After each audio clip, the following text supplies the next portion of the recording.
Drew, the tribe has spoken. It's Wednesday. You know what that means. Survivor is on tonight. Season 29 is officially underway.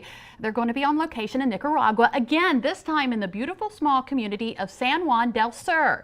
The crew says the locals love it when Survivor is in town. The show actually helps to support the local economy with its over 300 workers. And they also employ some of the locals, not to mention it's turning their little community into a little Hollywood. You can catch Survivor tonight and every Wednesday night at 8 right here on WBOC. And another show that you can catch tonight that is sure to keep you on the edge of your seat, Stalker. Now, you may be asking yourself how these elaborate storylines are formed each week.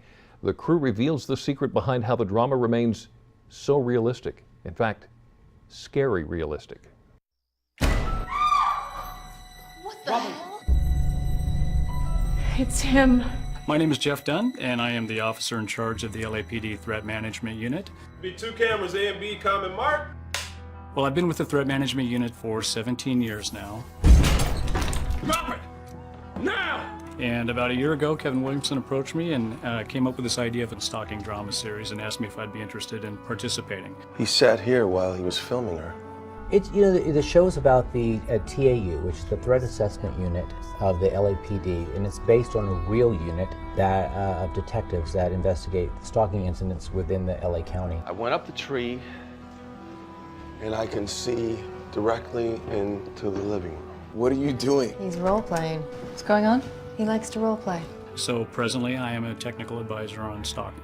She comes back into the bedroom, hits the switch, nothing. So she goes to grab a flashlight.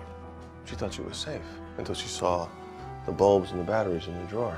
I am afforded the opportunity to review scripts, provide some input in some of the storylines, and review the scripts, make sure it's consistent with police procedures and consistent with, you know, some of the stalker typologies that we deal with on a daily basis. Where is she?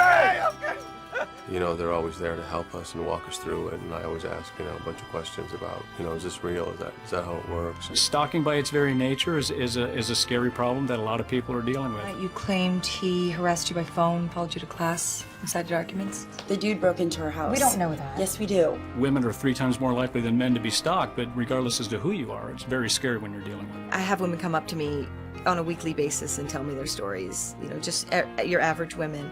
And those are the women that aren't getting help. I filed the report and got a restraining order. Can't you just arrest him? We deal with probably 250 more or less stalking cases in any given year, which is only a small percentage of the stalking cases that occur in the city of Los Angeles. But they run the gamut.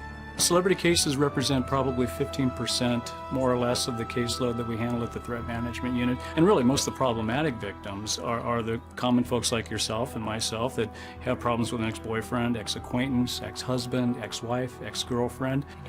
I'm not scared, I'm mad. Why won't someone help me?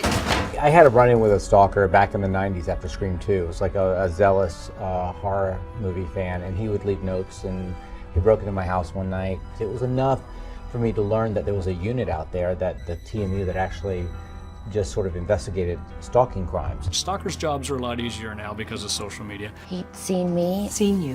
Where? On my friend's Facebook page. We've got social media sites like Facebook and Twitter where people post a lot of personal information. But the good news is we have some resources that will enable us to track these people down. When they're scanning these sites and when they're posting threats on the internet, it's more difficult and it's a little bit more time consuming, but the tools are there for us to work those cases. Are you afraid of the dark? Yes, I'm terrified. Is that common knowledge? Well, I suppose so. I always have been. Why? Means your stalker knows you. Yeah, you can catch Stalker tonight and every Wednesday night, 10 o'clock, right here on WBOC. A little scary. Thanks for watching Delmarva Life. Join us tomorrow. Could simple changes at your child's daycare lead to better behavior, higher grades, and sounder sleep? See what happened when researchers tested the theory. Maybe you leave your child in the care of a babysitter. A growing trend has more men signing up to sit. You're going to find out how it not only benefits them, but some kids too. Plus, we take a look at some of the fears parents have when hiring a babysitter and how to overcome them.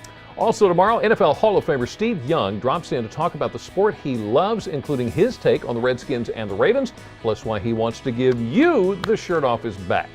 And we're also in the kitchen with the Greenhouse Cafe, and we have some more goodies for you. How about another $200 in Goose Creek Food Store gift cards? We will announce 2 more winners in our holiday gift guide giveaway. Delmarva Life, live at its best here on Delmarva. Now don't go anywhere.